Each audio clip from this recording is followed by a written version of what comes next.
These are in listen-only mode. Hi, this is Wayne Callan for Attitude Magazine. Today's topic, ADHD between the sheets, hasn't been addressed enough. We all know that ADHD symptoms affect how we manage money, our careers, our relationships with friends. They also affect our relationships with our partners in and outside of the bedroom. As Gina Pera, author of Is It You, Me, or Adult ADD says, the truth is ignorance about the critically important connection between ADHD and intimacy creates so much unnecessary hurt. Left with no other rational explanation for sexual difficulties, partners sometimes blame themselves or each other. We are very fortunate to have Ari Tuckman and Linda Roggli to discuss ADHD and intimacy. Both have worked with adults and couples in this area. They can tell us what goes on in the mind of a person with ADHD and their non-ADHD partners. Linda and Ari will give some introductory remarks about ADHD and intimacy. Then they will take your questions. If you want to ask a question, type it in the Ask the Question box. Welcome, Linda and Ari. Thank you. All right. So it is great to be here, and especially great to be talking about this particular topic, which, as Wayne said, this is an important topic, and it tends to not get quite enough attention in the world of ADHD. So now how do I advance the slides here? Or do I just ask you guys to advance it? I think Stuart will do it. I'll move the slides from here. Okay, great. So let's jump then to the first real slide here. So, so obviously it's possible to have a happy romantic relationship without having a good sex life or even any sex life. I mean, that's certainly possible. But having said that, a good sex life adds about 20% to the happiness of a relationship. So in other words, without having a good sex life, you're already down to basically a B minus. Before, assuming you do everything else well, you're down to a B minus. So certainly, you can live without having a good sex life, but obviously it's better to have a good sex life if it's possible to do so. Let's take a look at the next slide here. So, it's interesting that sex can really be the best or the worst in the sense that having a good sex life can either be a great source of connection in the relationship and a really good way to bond and to sort of spend time together and to enjoy each other's company, or it can be this great source by which I mean terrible source of conflict in the relationship, where it's kind of yet another place that the couple isn't getting along, where they don't feel understood, where they don't feel that their needs are being met. And sex is one of the sort of top three topics for argument. The other two are kids and money. So these are, the big three that couples argue the most about. But for couples who already have enough things to argue about, and certainly couples where there's some ADHD, especially before it's diagnosed, especially before it's really well managed, for couples who are already struggling enough, the benefits of a good sex life are just that much more important. They're just too important to not address it, because there's this great potential benefit, and if you're not making the most of it, life is going to be that much harder for you. So, obviously we all know that ADHD can affect how happy both people are in a relationship. But I think it's important to remember here that ADHD, in some ways, it really doesn't create brand new struggles for a couple, in the sense that couples where someone has ADHD, they're having the same kinds of arguments that every other couple is having. But what's different is what I kind of call the ADHD multiplier, meaning that these couples are going to have these kinds of arguments more often and probably with some greater intensity than the other couples down the street are arguing. So in some ways, ultimately when you get down to it, the problem, it's not ADHD.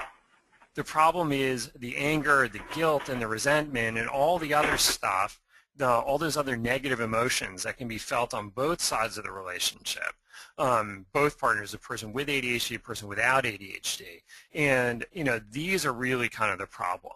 And of course, it's these negative emotions that are common to all struggling, conflicted relationships. So let's jump to the next slide here. Now, it's certainly true that couples that are happy with each other, couples that are doing well, that feel emotionally connected, that are kind of getting done the stuff they need to get done in a pretty efficient sort of way, those happy couples, they do tend to have more sex, generally speaking. And certainly what's also true is that sort of insufficiently managed ADHD can also reduce the satisfaction that both partners in the relationship feel about the relationship and towards each other. Unfortunately, it's one of those situations that neither nagging nor being nagged at, like neither one of those is sexy.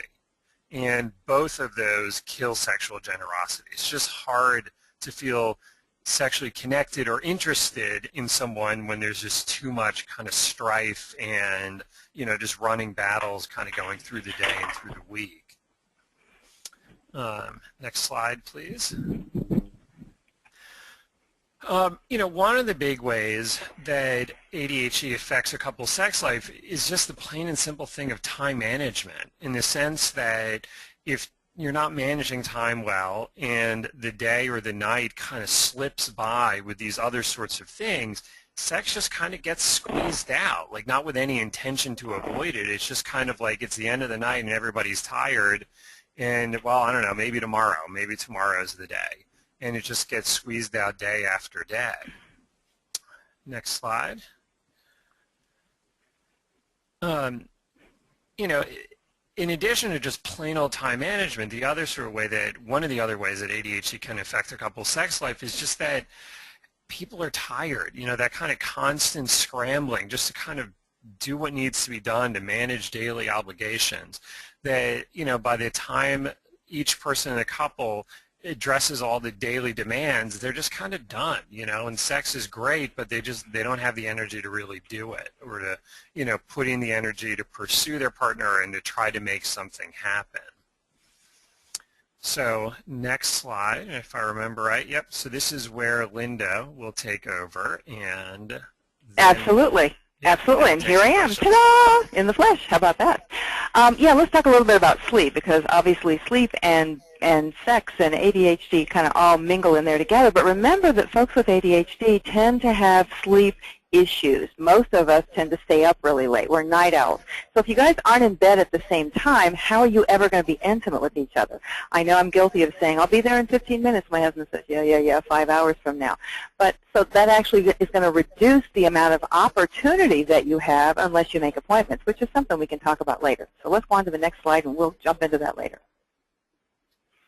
Let's talk about medication, because many people ask me, well, does the medication affect my sex life? And generally speaking, stimulants do not affect your ADHD sex life, other than the fact that, except for the fact that taking a stimulant at a time before you go to bed may actually increase your focus. And there are some doctors who actually prefer to have their patients, you know, if they're going to know they're going to be intimate, they can plan it, just like birth control, for heaven's sake.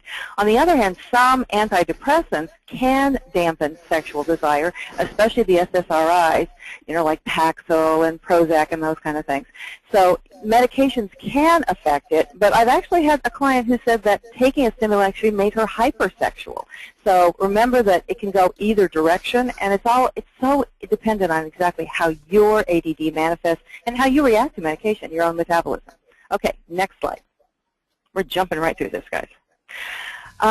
The old, I've got to have something new all the time. So remember that if you are married to an ADHD partner, he or she may really want a lot of variety in the bedroom, and they may want to do something one day that they may not want to do the next day. And if you are the ADHD partner, plain old everyday sex after sex the same old way every time may not be exciting for you. So the excitement doesn't have to be, I mean, I put on the slide here that extramarital affairs kind of fall into that impulsivity piece. But we don't have to have external and extramarital affairs to make our sex life exciting within an ADHD relationship. It just requires a little willingness and a little conformity on both sides. So let's go on to the next one, and so we have plenty of time for questions. Touch. I know a lot of folks, this is not true for everyone, but a lot of the folks with ADHD are very, very sensitive. It's that, thing in the, I can't stand the label on the back of my clothes and that kind of stuff. So one day, your husband or wife or partner may touch you in a certain way, and it feels, oh, just delicious. The next day, they touch you in exactly the same spot, exactly the same way, and you just want to run away. You just want to crawl out of your skin. So that kind of variance of, oh, it feels good one day, it feels bad the next day is so confusing to that other person out there. And yet, ADHD folks have it. It's not that you say, oh, I'm just going to tolerate this. It actually is more to the point of communicating that. I know that this is confusing for you, but this is the way I'd like you to touch me today. So I think both Ari and I are kind of in agreement about the same, this communication piece is really difficult, and communication is often difficult for ADHD folks too. So we'll talk about that a little bit. So let's go on to the next slide. Again, I just want to kind of plant some seeds out there for you guys so that you can, so that there are some opportunities to ask questions about this stuff. One of the most important pieces is in any intimate relationship, whether there's ADHD involved or whether there isn't ADHD involved, is trust. You don't want to open yourself up in the most intimate, literally without your clothes on, and being completely intimate and vulnerable, actually, in that moment of intimacy, unless you can trust each other. And because of all the things that Ari mentioned, and because of some of the things that I mentioned, trust may be hard to come by. If someone's been nagging you all day, you don't want to trust them. You kind of want to stay protected in that respect. But being able to trust each other is also related to being able to trust yourself. If you are the ADHD partner, a lot of times we've let ourselves down just as much as we've let our partners down. So we may not trust that our partners are being willing and forgiving. We may not believe what they say when they say, yes, it's okay. And we may not be able to trust ourselves to perhaps keep an appointment to show up for an intimate moment. So that trust kind of has to be rebuilt in order for all of the intimacy that all of us say we crave, for that to happen in or out of an ADHD relationship, and frankly, in or out of bed. Let's go on. Yeah, so the ADHD myth is that talking about only the ADHD, if we fix the ADHD, then everything's going to be fine. We're going to have a great sex life, our marriage or relationship is going to be wonderful. It's actually just the ADD that's preventing us from doing that. If we just had that barrier out of the way, it would all be wonderful. But the truth is, if we go on to the next slide, the secret is that addressing only the ADHD does help, but it doesn't solve all the problems. More often than not, when I talk to couples about their relationship issues, we always start with that little pinnacle of ADHD. Everybody wants to talk about that. Well, if we can just fix her, or if he would just pick up his clothes off of the floor, or whatever the issue is, if I could just be happier out of bed, then I can be happier in bed. And the truth is that 99.9% of the time, as Ari said, these issues aren't ADD issues. They're regular old relationship issues, just with that little, as he called it, the multiplier effect. So if you address the ADHD on both sides, the non-ADD partner as well as the ADHD partner, you're going to have a little more emotional space. You're going to have a little bit more time, and you're going to have more trust, frankly, for sex. But then you need to use it well, as the slide says. So with that, I think we finished exactly on time. This is how you get a hold of each of us. There's our picture, so you can remember which is which. Although I didn't know we were going to have the webcam, so I'm assuming you can tell who's who. You can reach us. Our email addresses are on there, and our websites. My website, confessionsofanaddiva.com, is my book, and Ari's books are at adultadhdbook.com. And if you want to go on to the next slide, what I also want to mention is that Ari and I and one of our friends, Dr. Joe McDivitt, created an entire series about sex and ADHD. We called it ADHD Between the Sheets, 7 Secrets to Spice Up Your Distracted Love Life. We've talked about one of those secrets today, but it's a 7-hour webinar that's just amazing. All the transcripts, all the audio, all the slides are there for you. So you can visit ADHDBetweenTheSheets.com if you're interested, because we put it all together in a package. We ran it live in March, but lots more information. And I bet you guys have lots of questions too. So Wayne, are we ready to take questions? We are. There are plenty of them. Great. Very pointed ones. I'll start with a wife, a husband who says his wife is so easily distracted that in the middle of a romantic interlude, she's suddenly talking about the cat. He says, talk about a mood killer. Yeah. And he wants to know how he can talk to her about this to try to solve it. Got it. Ari, you want to start? Sure. Well, I guess my first thought would be, to what extent is she aware of her doing this? And my hope, of course, would be that she is aware, but but I think it's plain old communication in some ways, for him to communicate to her that, this doesn't really do it for me. That when you change the subject like that, that's a bit of a mood killer for me. Just like if you touch me like this or you move like that or whatever, it doesn't work as well for me as perhaps it does for you. But to just kind of talk about it in a very neutral kind of way, and to not, and definitely do not overread the meaning of what's going on there, as in she's talking about the cat because I'm not performing well enough, or she's talking about the cat because she's, I don't know, totally self-absorbed, or any of these kind of like extreme, highly negative, really problematic kinds of assumptions that are so easy to make. And my guess is that you're going to have a conversation about this, and she'll say, oh, okay, I get that. And then the next time maybe it doesn't happen, but probably the time after that it does. And that it's just one of those of like, okay, back to it, or we'll talk about the cat later. Or maybe you come up with a code word, which is come on back, put that on the to-do list for later, in a very neutral kind of way, or to laugh at it in a sort of like, haha, we're having fun here, laughing with each other, not at each other. Because, of course, playfulness and laughter should be an important part of a good sex life also. But to just take it as a very small kind of a thing that doesn't need to get too much read into it. Yeah, and what you said about playfulness, I love that, Ari, because what I'm hearing, the overtone in this question is anger. Because I am ticked off, and it's personal. There must be something going on with me, and she's destroying our sex life. One of the things I really liked is that Dr. Jill, when we did the entire series, ADHD Between the Sheets series, one of the things that she suggested to kind of help distraction, because we all get distracted during sex. I mean, you probably thought about the cat during sex occasionally too. Not that you brought it up, but your mind might have wandered for a moment too. One of the things that she did is what I'm calling the play-by-play, which is literally saying, I'm putting my hand on your shoulder, and you're putting your knee on my hand, or whatever it is, so that you literally are naming the part, so it brings you back really, really present. Some people, and that's one game that you can play, and you could even say, okay, it's time to do the play-by-play. It's the in-bed play-by-play. So what are you doing? That immediately pulls her out of thinking about the cat and thinking about, what am I doing? Oh yeah, it brings you back into your body. Is what it does. And another way to do that is, several people have mentioned meditation, and you can actually do meditation. And the other one is, and I kind of touched on it briefly, is if your doctor agrees, you can actually look if stimulant medication is part of her treatment program. You might even look at a dose of stimulant medication on those nights that you plan ahead. And I don't know, I don't think I'm going to bring up appointments for sex, because that kind of creates reaction, because who can't be on time for appointments? But it is one way that you actually can let those things out. Those things stay outside the bedroom, kind of like the cat. Maybe the cat stays outside the bedroom too.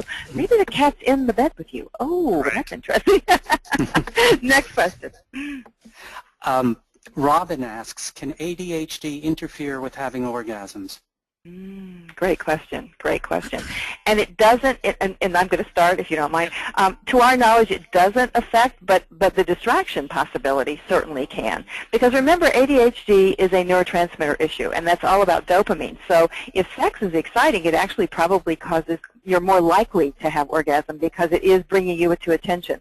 That's why we have lots of unplanned pregnancies with ADHD, because it feels good, I want to do it now, and that is because it's stimulating those dopamine receptors and getting more dopamine out there. But in terms of orgasm, it's probably more about distraction. It's probably more about stress from the rest of the day and everything that's going on outside the bedroom, or other things that are going on in the relationship, because resentment can be a buzzkill too, let me tell you. Do you got anything to add to that, Ari? I know there's lots more to say. No, I think actually you really sort of covered what I would have said there. So okay, I'll leave cool, it at that. Cool, great. A wife asks, I try not to make a difficult situation worse by translating my partner's ADHD-related bedroom challenges into, you don't love me. I know that line of thinking doesn't end well, but at times I still feel offended. How can I resolve this? Ari, what do you say? Yeah, I think first of all, big congratulations on not taking it personally. Because you're right, not only does it not, to say it doesn't end well, I think it is kind. I think more accurately is it ends really badly. So, and especially because I think it winds up being a lot of upset that's not, it's certainly not helpful, but it's also kind of unnecessary. So, I think that, my advice would be to just kind of talk about it directly, and probably not when you're naked in bed. Like that may not be the time to have that discussion, but to just have a very point-blank kind of direct discussion. When you do these sorts of things, it kind of turns me off, or it takes me out of the mood, or whatever. And then instead to offer some alternatives, or to come up with some plans of, if your husband does sort of unthinkingly do one of these things that you guys have talked about, okay, so then what's our plan? Like, what do I do in response, and what are you giving me permission to do in response, so that it doesn't become this thing where he sort of has this distracted, impulsive, kind of thoughtless, moment, and then it kind of blows the whole thing out of the water. So, but instead, like, what are some things that you can do to directly address it? And to keep in mind, this is probably going to be an evolving solution, in the sense that you're going to talk, you're going to come up with some stuff, you're going to try it, it'll sort of work, or it'll work really well, or it really won't work at all, and then you go back to the drawing board, you come up with some new stuff, you refine it, and away you go. So exactly. Yeah, I agree completely. Ditto. That's exactly right. Especially the piece about talking about this outside the bedroom before you get there, because in the moment it's just going to cause resentment, and your partner, your husband or your partner, is going to feel even worse too, which then is just compounding the whole issue. That really is a multiplier. Yeah, and if your sexual experiences are negative for one or both of you, like, who wants to seek out negative experiences? As great as sex is, if it's a terrible thing, or if it's too likely to be this really kind of awful experience, then at least one of you is kind of wisely going to want to avoid it. Exactly. Jill has a question. She says, my husband, who was just diagnosed with ADHD, has always said I had to have sex with him twice daily in order for him to know that I love him. But we're married 20 years now. I'm getting tired. In fact, I don't think it's about love at all. I think it's about self-medicating. What do you think? So the husband is the one with ADHD, right? Just diagnosed? Yes. Sounds like she's got a really good guess going on there. And to tie sex to if you don't have sex, you don't love me, is dangerous territory. Any kind of conditional, if you do this, then I love you. I've had a client who had an experience. She was ADHD, her husband wasn't, but he tied the sex to love, and it just was disastrous for both of them because they were both unsatisfied. But as I just mentioned before, dopamine and sex go hand in hand, and it certainly could be self-medication. However, if after 20 years and you're tired, that's about conversation as well. That's about discussing, this is what I need, because what it sounds to me like is this a little lopsided. The sex life is all about what he wants instead of about what feels good for you, and how can you respond appropriately and honestly, more importantly, when you are feeling pressured that way. Do you have anything else to add to that? Yeah, this is blackmail. Or I'm going to steal a line from Dan Savage where he says, this is not a relationship, this is a hostage situation. Bingo. So, to say if you don't have sex with me twice a day, then it means you don't love me, or if you don't, I don't know, whatever, then it means you don't, like, that, it's putting the work of him feeling good about himself onto his wife, that she needs to do X, Y, and Z in order for him to feel good about himself, rather than he needs to figure out for himself what he needs to do to feel good about himself. And, it's becoming a situation, first of all, I can't believe it took her 20 years to get here. She's clearly much more generous and patient than I think most people would be, but I don't know. I think most of us want sex to be with a willing partner who's eager to be there, as opposed to someone who feels like they're being kind of strong-armed into it. Like that's not at all interesting to most people. So I don't know exactly what is going on with him and the dynamic in the relationship, but I think absolutely there needs to be a really hard look taken at it. so that both of them can be better off. And you know, there's a variation of this. If you don't have sex with me X number of times a day or week or month or year or whatever it is, then you don't love me. But the variation on that is if you don't have sex with me, then I'm going to go have sex with someone else. If you don't give it to me, then someone else is going to take care of me. And that can lead to other incredibly difficult situations. And that may be a huge factor in why it's been 20 years, because there's that sense of fear in there.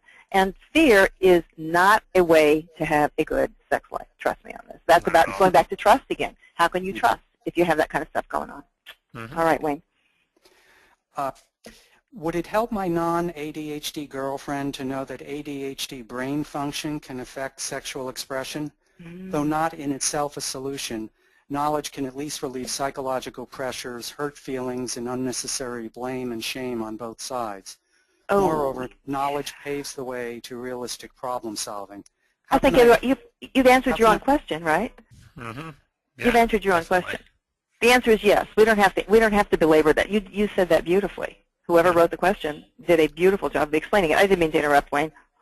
Yeah. Well, what would be a script or a scenario that one partner might be able to explain to the other without offending him or her?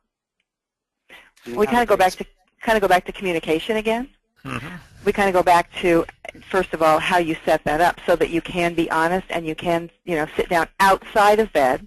Again, this has got to be in a neutral place when you're both in a pretty good place, that you aren't stressed out about work or that you don't have kids crying or whatever else is going on in the relationship. I don't know if there are children involved, but talking about this in a neutral setting is really important. And even providing, some people hand the book to the partner and say, here, read this. Not always the best solution, because there's immediate pushback from that. Why do I have to take care of you? Why should I read the book? I live with you. I know what ADD is, blah, blah, blah, blah, blah. It just goes on and on and on.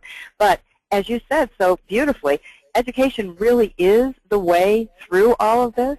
And if this girlfriend is devoted to you and is devoted to the relationship, is committed to the relationship, then I don't think she's going to have much trouble learning about ADHD, especially if you couch it in terms of, this is what makes me tick.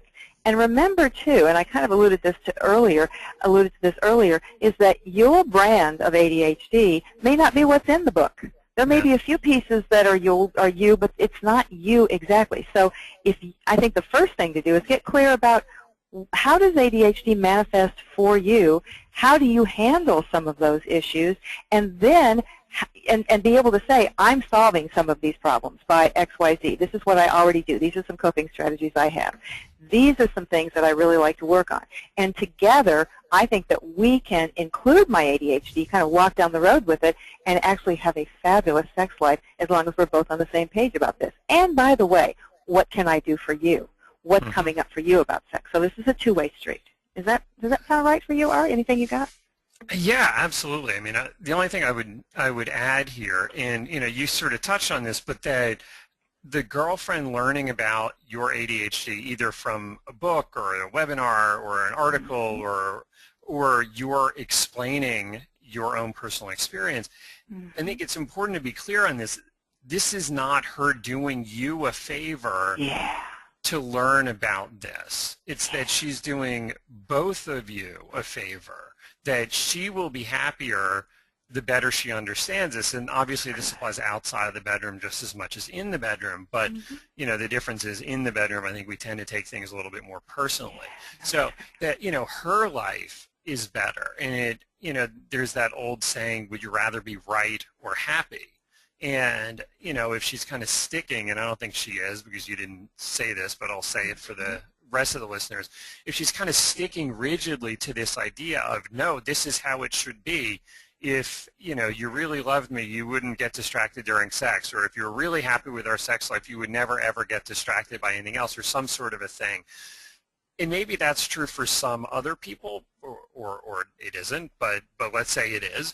But if it's not true for you, then it becomes this thing of like, look, honey, you can hold on to that idea. But if you hold on to it, I think you're ultimately going to be a lot less happy about things. Because if you hold on to that idea and then you read meaning into it when I get distracted or whatever, you are not going to be as happy, and this is just not going to work as well. So So I think you need to create a situation where you are both coming at the relationship from equal footing, which is that this has to work for both of you. And if it isn't working for both of you, then I don't know, maybe the relationship isn't meant to be. And if you're not interested in the relationship ending, then it means that both of you perhaps have some work to do to really kind of bring your best to this discussion and to try to resolve it in a productive way that you can both feel good about. And you really don't want it to be one of those situations where as the ADHD partner, you're always on the downside and you're always trying to get back into the other person's good graces, because that is not a sustainable, or at least not a happily sustainable kind of a relationship. Absolutely, absolutely. And I just want to say one quick thing, and this applies to everything we say today. ADHD isn't personal. ADHD just is, and it doesn't mean anything about you, and it doesn't mean anything about the person who loves you. You're not doing this intentionally. But when you're on the other side of an ADHD relationship, if you're not ADHD, it can sure seem personal. So you're allowed to say ouch, but what you are not allowed to do in a healthy relationship is to hold on to that resentment. It's okay to say, oh my gosh, that really hurt. I know you didn't mean it that way, but it sure felt like it to me. Let's talk about this a little bit, because I just can't get past it. Communication solves everything, as long as you can get through the communication. I used to have communications with my now ex-husband, and it seemed like the more we talked, the worse it got. So having some clear communication guidelines is also really important. So that's all I wanted to insert there. That's good advice. We have a question about inattentive ADHD. My wife with inattentive ADHD is always willing to have sex with me and seems to always enjoy it, yet she never initiates. I'm sure this isn't social or gender conditioning. She simply initiates very little in life and tends to respond to what's in front of her. How can I overcome this so she begins to initiate herself? Oh, wow. Since I'm not inattentive and I don't deal well with inattentive, I'm going to pass this off to Ari. I'm passing the buck. It's important to know your limits. That's true. You know, I have two answers to this. On the one hand, I'll start with the answer that I don't have a lot of faith in, and then I'll give you the better answer second. So the answer I don't have a lot of faith in is to talk to her about it and to say, you know, I would really appreciate it, or it would really turn me on, or I'd feel much better, or something, if you were to initiate more. Help me understand what stops you from initiating. What can we both do to make it easier for you to initiate, da-da-da-da-da. And you know what? Maybe that will work. Or maybe you set it up where you do this kind of stage sort of a thing of like, okay, tonight I want you to initiate. I'm going to be home at 7, and then, you know, and maybe you just sort of play the game. And as long as everyone's kind of having fun with it, then it works.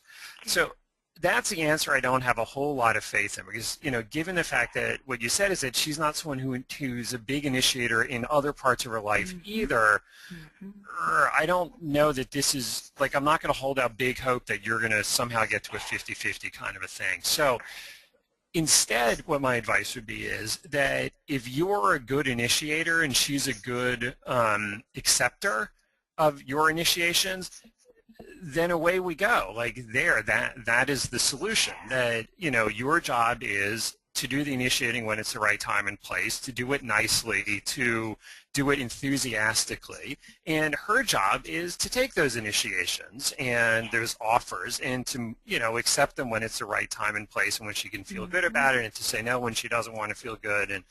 And you know, as long as everyone does their job nicely, then things work out. You know, you guys have the sex that you want to have, even if she's not going to be that big initiator that you would kind of hope her to be. But, you know, and again, just beat a dead horse on this. Do not take it personally that she's not initiating with you, because it's like you said, it sounds like she's enjoying it when you guys are doing things. So it sounds like she's just not a big initiator on this stuff, and that's just kind of the way it is. And, you know, I'm not so sure that that's necessarily an inattentive issue. Actually, I know inattentive people who do initiate sex, who do, you know, take the initiative to move forward. So I'm not sure that you can hang that on inattentive ADHD, now that I kind of thought about it for a moment. So, and I'm kind of with Ari about that. Talking to her and encouraging her may simply make feel that she's under more pressure, and that may actually taint the wonderful sex life that you do have. So I know it feels like, why do I have to do all the work all the time? But the truth is, if the end result is intimacy and vulnerability and closeness and love, then who cares who initiates at some level? And I know that's kind of, I don't mean to make you wrong about this, but if you guys have a great sex life, yay for that. Yeah. Well, Three I cheers. think it's also important to point out there's a little bit of a nuance on this, which is that there's a person who overtly is the initiator, and then there's a person who's a little bit more covertly the initiator. Yeah. And you know, you're overtly the initiator in the sense that you're the one who puts it into words or puts it into action. But my guess is that you kind of look at your wife and you get a read and you say, is this a time where an initiation is likely to pay off? Because if you can tell she is totally not in the mood, you're not going to waste your time initiating. So, you know, the initiators are always watching the non-initiator, and it's often the non-initiator who's the one who kind of controls the frequency of sex by sending those signals of, yeah, I think I might be interested, or no, I'm not, don't bother. So, you know, so maybe to give her a little bit of credit on that and to talk a little bit directly about it, you know, like how do I know when to initiate and when do I not initiate? And is your radar reading right, or are you misreading sometimes? And obviously, if you sort of initiate and she shoots you down, that's obvious that you misread. But the other misread is that she actually might have been interested, but you didn't think she was, and you didn't initiate, and that miss kind of goes by unnoticed. So I think that, you know, it's helpful maybe to have some conversation about that as well. It's a dance, isn't it? How complicated is this? That's what they call it, the dance of intimacy. Yes, Back and forth and back and forth and swirling and dancing. One person asks about medication in ADHD. What is the impact, if any, from amphetamine-based drugs on libido? Also, are there any physiological effects from these drugs that have sexual or intimate ramifications?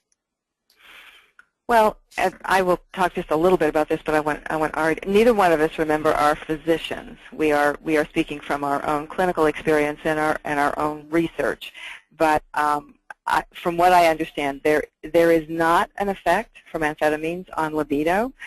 Having said that, just as I said earlier today, there are so many different kinds of ADHD that I have a client who was taking Adderall. She was taking amphetamines, and her dose was a little too high. This when they were still in the kind of trial period of trying to figure it out. Apparently, she had a little too much, and she's very inattentive, ADHD, which is why I said I wasn't sure the initiation was an inattentive issue. She was inattentive. She was on the amphetamines, and all of a sudden she was lusting after the mailman. I mean, she was just, you know, she said her words were, I felt like a pirate. I was like a pirate. I was after everyone. And her poor husband, who was used to this very, you know, small amount of sex drive, just kind of was blown away. He's like, what happened to my wife? And give her back to me. When they adjusted the medication, her sex drive came down maybe a little higher than it was previously, but it was within the realm of their norm. And again, it's about your own normative issues as well. Physiologically, amphetamines or any stimulant medication doesn't really affect sex in the way that you might think, oh yeah, well if it's speeding everything else up, it should speed me up too. But remember that amphetamines or any stimulant medication are about increasing focus.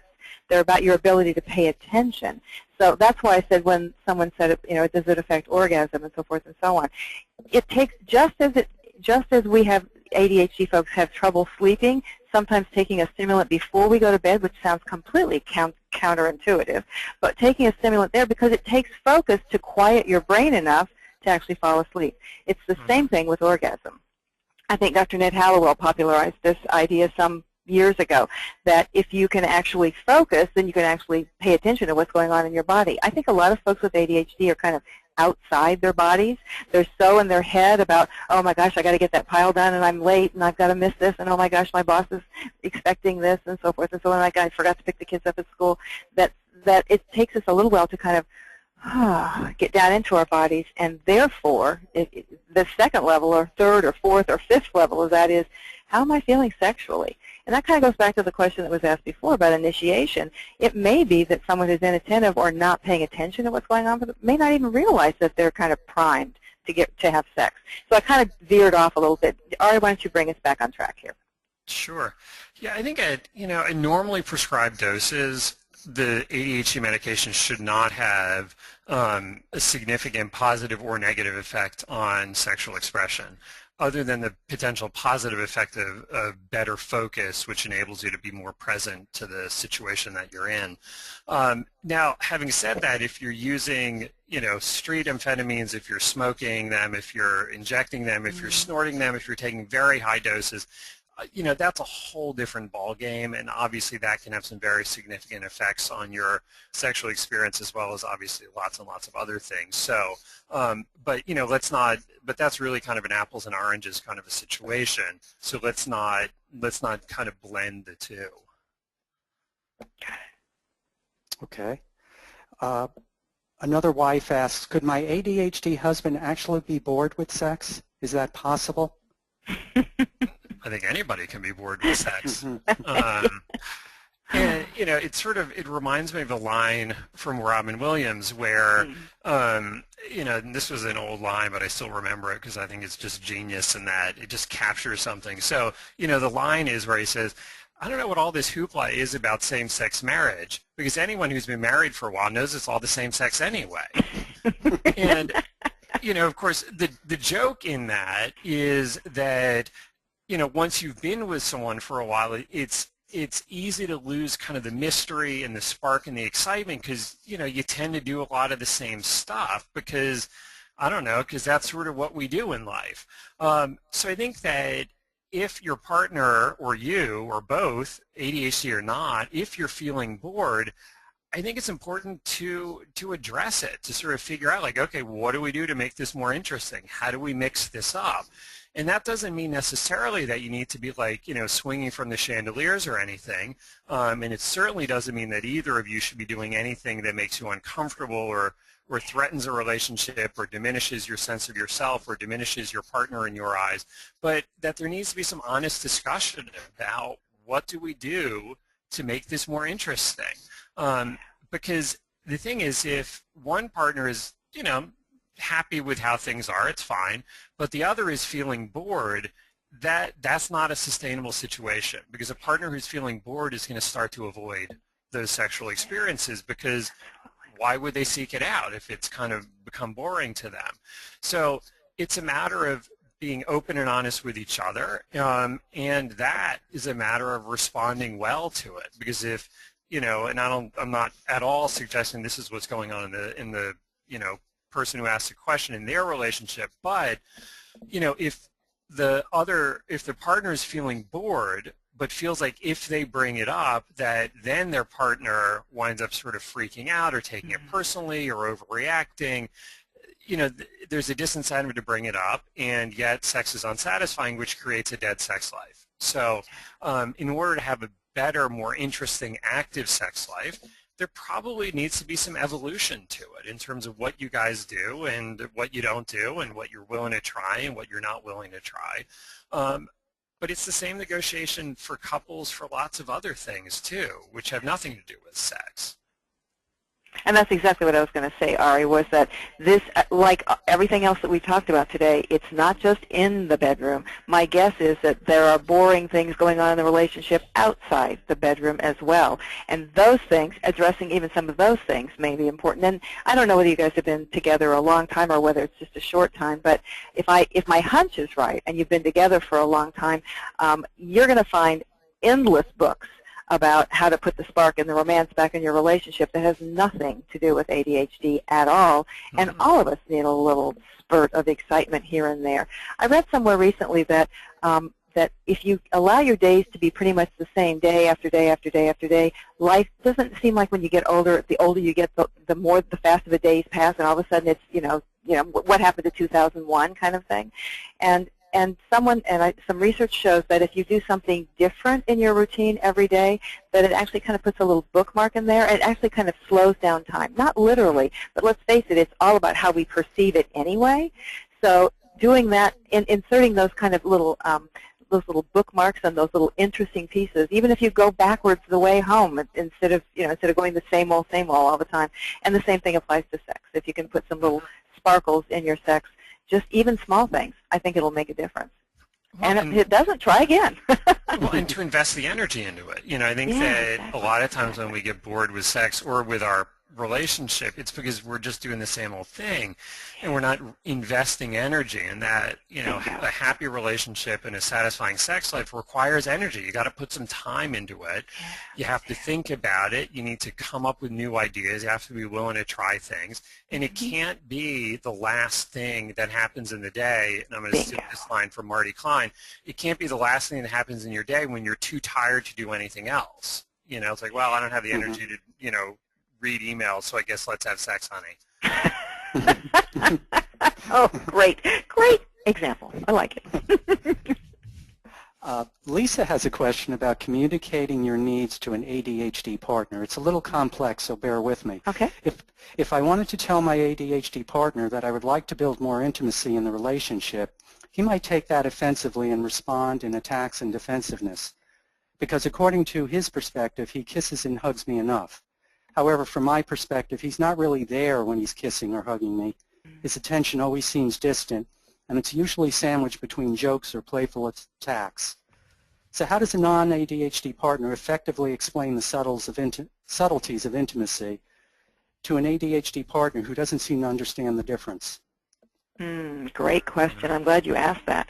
And I'm sure we both have something to say about this. But as far as I'm concerned, this screams communication issues, and I guarantee you this is not about intimacy in the sexual and physical sense entirely. This is about your relationship overall. So if it's sandwiched in between jokes and kind of little nudge nudge wink wink kind of thing, and oh I love you honey and that kind of stuff, you're probably right. It probably is distant because he probably is a little distracted. He probably is thinking about something else.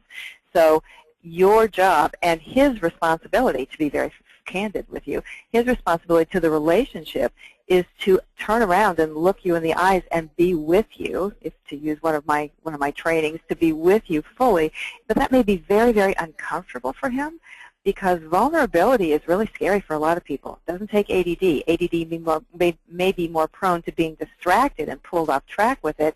But it sounds like if this is a pattern, this very well may be something it actually may be great to actually work with a therapist like Ari or somebody like that, simply because getting you guys in the same space at the same time may take a little effort than you can do on your own by reading books or by asking questions on webinars. And what I really want to validate for you is that you're not wrong for wanting what you want. I really want you to know that if you're not feeling the love, then you're not feeling the love. It just isn't there for you. And if it's true for you, it doesn't make any difference what he says. Oh, I do it enough. It's enough. But if you say it's not enough, then it's not enough. And I'm sure it works the other way, too. There may be some things in his life, I don't even know what, but there may be some things in his life that he says, no, I want more of this, and you say, no, I've given you enough. So it's really about acknowledging that what I want is really what I want. It's like somebody dismissing you for saying, well, I'm feeling really angry about that. And then someone says to you, you should feel angry about that. Why shouldn't I feel angry? It's not a question of should or shouldn't. I simply do, and you simply need more than he's giving. Now, the way through that is a little more complex, and I'll defer to our psychologist over here to see if he's got some ideas off the cuff for this. Yeah, I mean, I think it comes down to negotiation in that, Linda's absolutely right that, that it's for you to define what an intimate moment feels like. It's not for him to define it. Now, it may be that he's kissing you and hugging you as much as he needs it, and if that's the case, congratulations to him.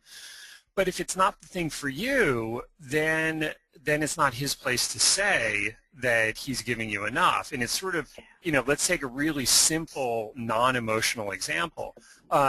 It's kind of like if you like your eggs scrambled and he likes them sunny side up, it's not for him to say, sunny side up really is, that really is sufficient. If we're talking about breakfast, sunny side up is really kind of like, that'll do it.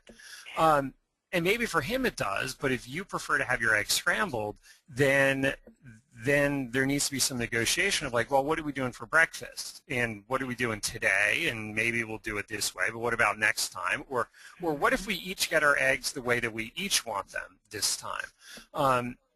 And, you know, obviously this applies to all sorts of other sexual scenarios, all sorts of non-sexual scenarios, that there needs to be some negotiation of how do we do this and how do we make sure that we're both happy. And that begins with perhaps you need to have some sense for you of what it is that you need. Because if you don't really know, you can't really expect your partner to figure it out. But to then, you know, talk it through and have that discussion and the negotiation. And sometimes in relationships, we do things for each other that we don't really understand. So like my classic example is my wife has this thing about having the you know, the blinds closed in our our TV room is in the front of the house. It's easy to see from the street. As far as I'm concerned, we're sitting and watching TV, so I don't care who's watching because there ain't nothing to be seen. My wife has a thing. She wants them closed. I don't get it. I don't care about having them closed when I'm by myself, but if she's there, often, not always, often I will be the one, I'll get up and I'll close them because I know that she's going to be happier about it. These are the things that we do for each other. I don't need to understand her need for closed blinds, but that's fine. I know that she wants it. That's all I need to know. And if I'm feeling generous, I'm willing to do it. And if I expect her to be generous with me, it would be wise for me to be willing to do it. Absolutely. And I just want to add one final thing to that, because it reminded me when you talked about the blinds, and another example you said was that if you're, I can't remember if it's a husband or boyfriend, but if this significant other of yours actually does make moves to come your direction and actually does give you some hugs and kisses that do feel genuine to you, acknowledge it. Because remember, what you focus on expands, and what you acknowledge you get more of. So be sure that you say, wow, that really felt good. Thank you for that. I know you're really trying, because, and I noticed it really felt different and it felt good, and I feel closer to you.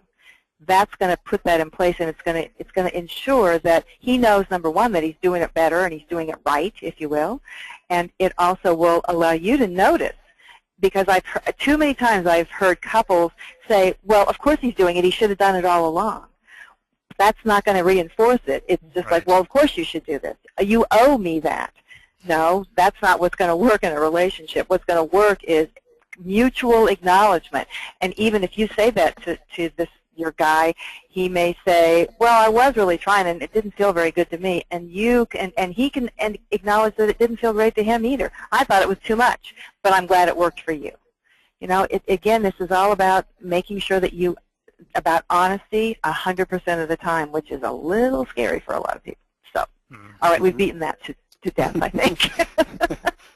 What about women and hypersensitivities? A woman writes in, she says she loves her partner, but she does find his touch irritating or painful. Is there a therapy or a way to deal with this? An occupational therapist, or what would be a solution to this for her? Desensitization. I don't know anything about that. Do you know anybody, any special techniques for that, Ari? You know what? I don't, other than, you know, again, that communication thing of really kind of working together, and I don't know, it's trying to identify what feels good, what doesn't. If something he's doing doesn't feel good, to tell him, and for him to very quickly switch without taking it personally to something else, or to show him, or that, you know, it's just a need for good communication. Well, and the other thing about this, too, is, and I know we really haven't touched on this yet, but and that was an interesting choice of words, Linda, but let's talk about masturbation for a moment here. What feels good when you touch yourself? Is it painful when you touch certain parts of your body?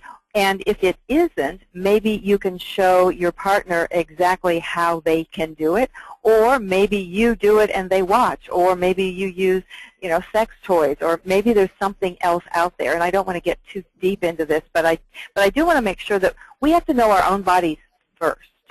That's the absolute first thing. So it's okay to see, does it feel good to have somebody touch my shoulder, or do I not like it? Do I like to have somebody grab the back of my neck and kiss me passionately, or do I really kind of feel like I'm being, smothered by that? And you know, everything below the waist as well is the same kind of thing. So if you can explore your own body, if you are sexual and you're able to orgasm by yourself, then that can open the door to the same kind of touch or similar touch with your partner. So be sure that, you know, I don't want you to feel badly that, because there could be some shame involved in that. Oh, I don't want you to touch me, and yet I want to be close to you, but I want to give you sex, but I want to have sex with you, but I don't, all this conflicting kind of stuff. But again, kind of go back to who you are, and then I can almost guarantee you that there is a way that you guys can be intimate physically and it still be comfortable and pleasurable, because boy, who wants to be in pain when you're in a sexual vulnerable situation? And neither one of you want that. I'm quite sure about that. So give it a try. I guess this will be the last question. Can ADD affect or aggravate ED? So ED meaning erectile dysfunction. Erectile dysfunction, Yes, yeah. yes. Yeah, I think, you know, I mean, potentially it can, because, you know, good sexual arousal, I think, is really it's a matter of kind of timing and attention, in the sense of, you know, going from lower states of arousal to higher, and, you know, finally kind of, you know, plateauing and reaching orgasm and then coming back down again. And that requires some good attention. So, you know, I think that there's a direct, possibly, and then an indirect effect on ADHD and erectile dysfunction, or, you know, the equivalent in women, is that if it's harder to just sort of quiet your mind and focus on the experience, then obviously your arousal level is going to go down, because it's hard to be, you know, sexually interested when you're thinking about, like, oh, did I mail that form out today that I was supposed to mail? Because that's definitely going to be a buzzkill, or an erection killer, or, you know, the equivalent for women of just kind of their arousal level goes down and they lose lubrication or whatever. So, you know, there's definitely that piece of it that it can be kind of distracting. Now, the other side of it is if you're hyper-focusing, you can wind up with some premature ejaculation, or, you know, a quick orgasm for women. So there's, you know, again, you want that sweet spot in the middle. I think that the indirect effect of ADHD is how ADHD is affecting how you see yourself, how it's affecting the relationship, if you feel insecure in the relationship, if you feel kind of guilty and like you can't make sexual requests, that you can't be honest and open with your partner because for fear of how they're going to react, you know, that's going to be a buzzkill as well. So, you know, there are those indirect effects also. But, you know, and obviously all of that, you know, whatever it is that's going on is the thing then that needs to be addressed in order to make it into a better situation. Exactly. And I thank you, Ari, because that was beautifully said. And the only thing I would add is that medication, especially antidepressant medication, can kill desire like nobody's business, like especially SSRIs. But ADHD and erectile dysfunction are just, you know, they kind of bump into each other, but I don't think there's a real cause and effect except in the ways that Ari just mentioned. Yeah. It's been so much fun. I heard the ding dong. It's like, I bet we're done, and it feels like we've just been here a minute. Well, we will have to end it there. Thanks very much, Linda and Ari. It was good to get the facts about a subject, as I said, not enough experts address. You've given us lots to think about. So cool. Thank you very much. Thank you. Thank you. And have a good day, everyone. Bye. Bye.